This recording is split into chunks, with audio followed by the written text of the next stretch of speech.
What's up, everybody? I want y'all to hear this. I want y'all to listen to this. So I took out two loans to get here today. I don't even have money for a hotel. Slept Give in him my a big car. hand, guys. Homeless dude.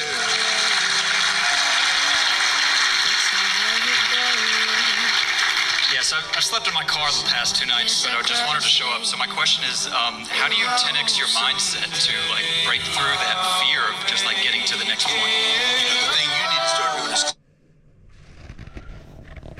This guy said he took out 2 loans to go to a Grant Cardone 10X meeting or whatever you call these things. This guy's looking for answers. And you know the only person that can give him the answers is the person that's staring back at him in the mirror. See, he didn't have to take out 2 loans to go to a 10X meeting to get answers.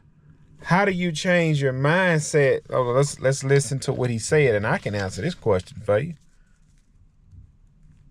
But I just wanted to show up. So my question is, how do you 10x your mindset to break through that fear of just getting to the next point? How do you 10x your mindset to break through the fear of getting to the next point? You have to realize and understand that you are screwed regardless. If the, how does it go? If the pain of staying the same is greater than the pain of changing, that's when you will change. I'm gonna say it again.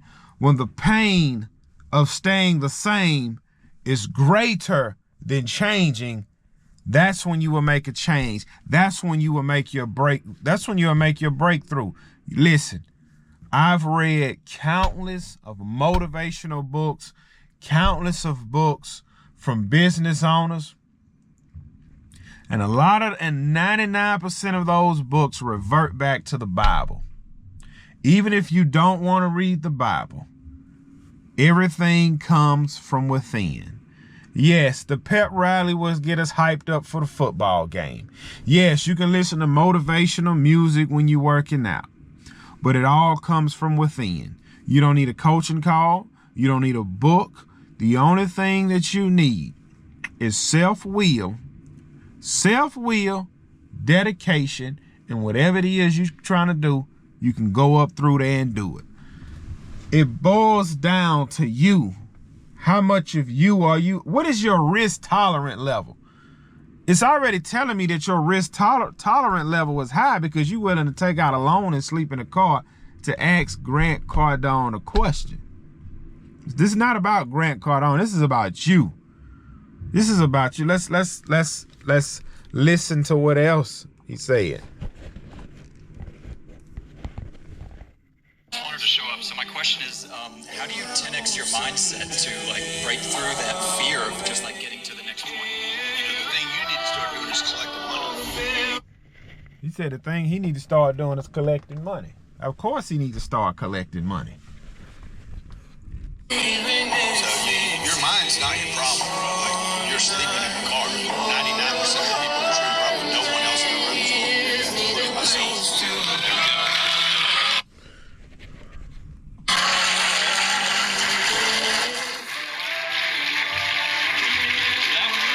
That worked. So somebody asked, what do I do? Hold on, bro. Bro, do not talk through the clothes.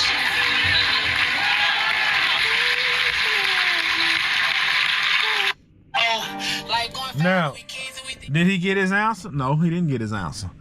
You seen how he was staring? I'm gonna show y'all. You seen how he was staring, hoping he can give him the right answer? Look, let me show y'all. To get here today. Let me show y'all. He's staring, hoping. He's hoping Grant can give him the answer. Look. You're sleeping in the car.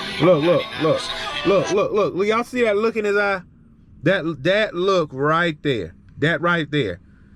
He's looking for Grant to give him the answer. And in this moment, he's realizing, man, I took out 2 loans. I'm sleeping in my car. And he not giving me the answer I'm looking for. Nobody can give you the answer you're looking for. I remember before I quit my full-time job to go all in on my business a couple years back. When I was first leaving that steady income to go all in on my business. After I seen proof in the pudding, after I made $100,000 on the side of the full-time job, leading up to the day that I quit, I remember, I said, man, if I could just get an answer, will it work? I'm praying, Lord, will it work? I wish somebody can look in the future and say, Gibson, it ain't gonna work, stay. I'm asking guys I'm working with, man, will it work? I'm watching YouTube videos, will it work? You have to put in that grind. Yeah, look at him. Yeah, he taking the easy way out. Then threw my trash can on the ground and I'm gonna see if he leave it.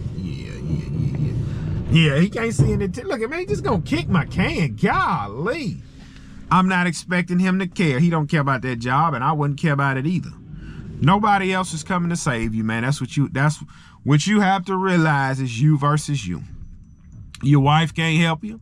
Your kids can't help you. Your boss can't help you. A book can't help you. It's you versus you. And in that moment, he realized, man, Grant don't have the answer either. He don't. Nobody has the answer for your success. You have that answer. You hold the keys.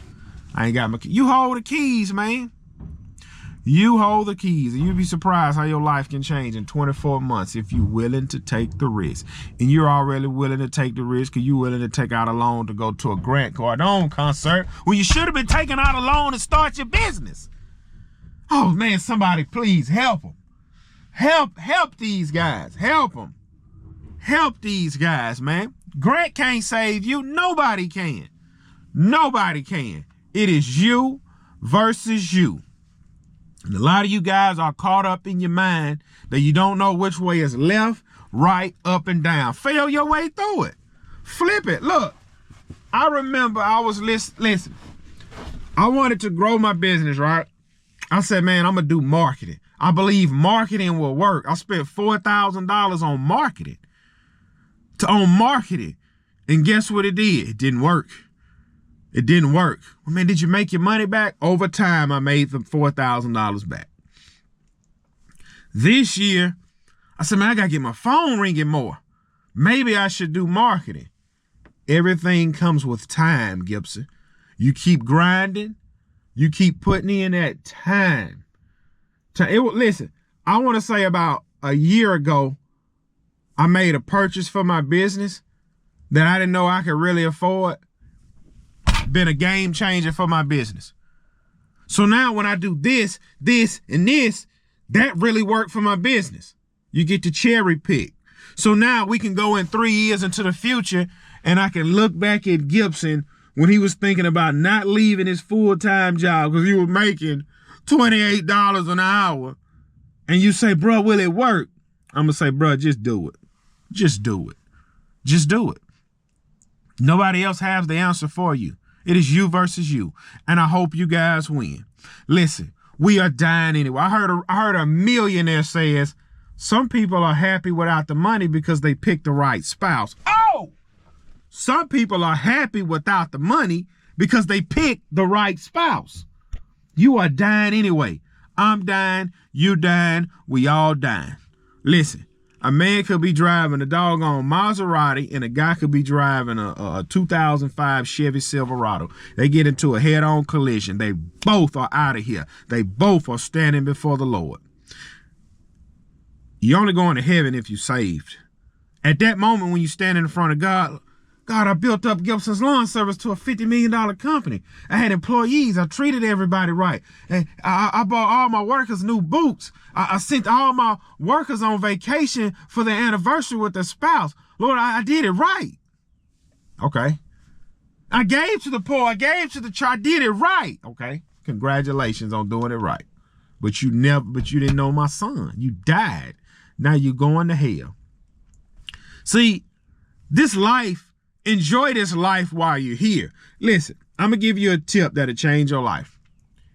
If you give your life to Jesus Christ, man, the world is your playground, man. You can't lose. If you give your life to Jesus Christ, you can't lose because the Lord's going to make sure everything is done good for me. Well, man, bro, I'm struggling paycheck to paycheck. How is this good for me?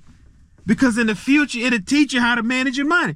Well, bro, I got an a-hole for a boss. Well, I remember I had an a-hole for a boss for 2 years. That man, he don't know it. I didn't know it. But that pushed me to go ahead and build my business up because I wasn't no longer comfortable at the job. I was in misery. So I said, man, I got to build this up to get out of here. Everything works for me. I just lost a client the other week, $70 a service. He got upset because he wanted some landscape done. I gave him the true price. He found a guy cheaper. He decided to go with the cheaper guy. I lost a $70 property and then picked up a $240 property in the same day. Everything works for my good. Even when it's bad, it's good. Even when it's bad. I remember I had a classic vehicle. I was putting money in, fixing it up. And the guy never finished it, and I had to sell a vehicle that was unfinished. But I had a big motor going in there. Well, man, how was that for my good? Because you don't know, 8 months later, you'd have been racing, and then you'd have got into an accident and lost both your legs. Everything works for your good. Even when it's bad, it's good. So if you got a relationship with, if you locked in with Christ, he's going to make sure everything good. He's going to make sure everything good. Well, man, what you mean, bro? I found out my wife's cheating on me. Good. Now you can get out of that miserable relationship, and now I can bless you how I need to bless you, and you can enjoy the finer things in life. You don't have to have this whole old hag dragging you down. Everything works out for your good. Can't nobody else save you but the Lord. You don't have to spend a fortune to talk to somebody to get answers. Figure it the flip out. Fail your way to flipping success. That $4,000 marketing plan taught me a lesson that don't work. So we need to try something else. But what if I would have never done it? I would have been wondering, will it work? Will it work? Will it work? It would have been my second year. Will it work? Will it work? Will it work? No, this worked, and this works. Boy, I'm working on something. And if I drop it for y'all, I think it's going to be pressure.